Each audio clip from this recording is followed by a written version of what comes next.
Hi friends, welcome to Anitha Mumbai logs.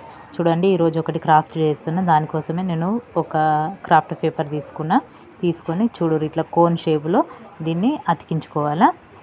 ముందు డబ్బా ఆకారంలో స్క్వేర్ షేప్లో కట్ చేసుకొని ఇట్లా వీడియోలో చూపించినట్టు మన కోన్ షేప్లో గమ్ముతోనే అతికించాలి. ఇట్లా నేను ఒక క్రాఫ్ట్ పేపర్ తీసుకొని నాకు కావాల్సిన అన్ని రెడీ చేసుకున్నా. ఇట్లా స్క్వేర్ షేప్లో కట్ చేసుకొని వీడియోలో చూపించినట్టు మలుచుకోవాలి దాన్ని. తర్వాత నా దగ్గర ఒకటి కార్డ్బోర్డ్ తీసుకొని దాన్ని రౌండ్ షేప్లో కట్ చేసుకున్నా స్క్వేర్ సర్కిల్లో. చూడు, దీనికి ఇప్పుడు తయారు చేసుకున్న green colour craft paper cones ఉన్నాయి కదా, వీటిని ఇట్లా చుట్టూ మొత్తం అతికించుకోవాలి గమ్ము పెట్టేసి. చూడండి, ఈ విధంగా వీడియోలో చూపించినట్టు. తర్వాత ఒకటి నా దగ్గర ఇట్లా వైట్ కలర్ పేపర్ తీసుకొని దాన్ని ఇట్లా స్క్వేర్ షేప్లో తీసుకోవాలి. దీన్ని తీసుకొని దీంతో ఫ్లవరు తయారు చేయాలి. చూడు, ఈ విధంగా మలుచుకోవాలా. మలుచుకొని ఇంకొక మడత ఇట్లా మలుచుకున్న తర్వాత మనకి ఏ షేప్లో కావాలో ఆ షేప్లో మనం కట్ చేసుకోవాలి. చూడు, నేను ఇది వైట్ కలర్ చూపిస్తున్నా మీకైతే. నేను రెడ్ కలర్ది కట్ చేసి అతికించిన. చూడు, ఇవి 4 రెమ్మలు ఉండే ఫ్లవర్ లాగా కట్ చేసుకున్నా ఈ షేప్లో. ఇట్లా స్క్వేర్లో ఉంటుంది కదా మలిపినాక, అట్లా స్క్వేర్లో కాకుండా ఇట్లా కొంచెం రౌండ్ షేప్లో కట్ చేసుకోవాలి. చూడు, పర్ఫెక్ట్ కనిపిస్తుంది కదా ఇట్లా. అయితే ఇది నేను వైట్ పేపర్తో మీకు చూపించిన, కానీ నేను తీసుకున్నది రెడ్ పేపర్ తీసుకున్నా. చూడు, ఇది తీసుకొని ఇట్లా కట్ చేసి ఈ గ్రీన్ కలర్ కార్డ్బోర్డ్ పైన గ్రీన్ కలర్ కోన్స్ అతికించిన కదా దానిపైన అతికించిన.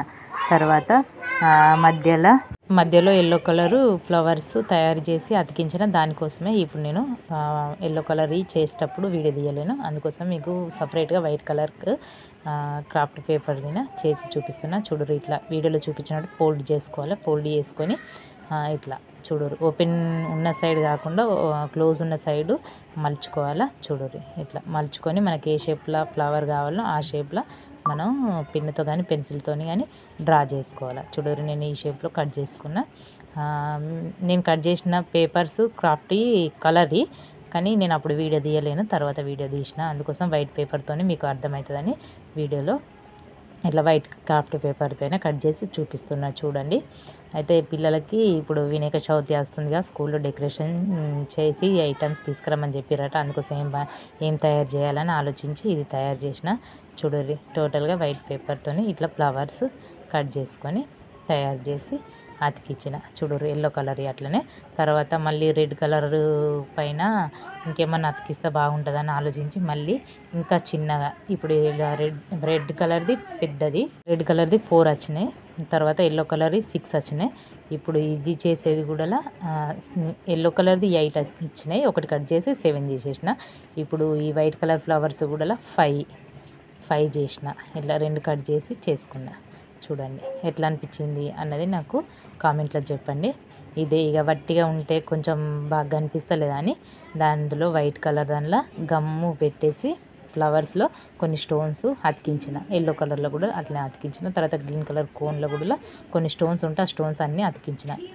ఫైనల్లీ నా క్రాఫ్ట్ అయితే ఇది కంప్లీట్ అయిపోయింది. ఎట్లున్నది అన్నది నాకు కామెంట్లో చెప్పండి. కింద ఎల్లో కలర్ వైట్ కలర్ ఉంది, అది మా పెద్ద అబ్బాయి కోసం చేసిన, అది నెక్స్ట్ వీడియోలో అప్లోడ్ చేస్తాను. ఇది గ్రీన్ కలర్ది మా చిన్న అబ్బాయి కోసం డెకరేషన్ చేసిన అన్నట్టు. ఎట్లా అనిపించింది? నచ్చితే లైక్ చేయండి, షేర్ చేయండి, సబ్స్క్రైబ్ చేసుకోండి. Thank you for watching. మీ అందరికీ గణపతి ఆశీస్సులు ఉండాలని కోరుకుంటున్నా. అలాగే మమ్మల్ని కూడా బాగుంచు గణపయ్య. సబ్స్క్రైబ్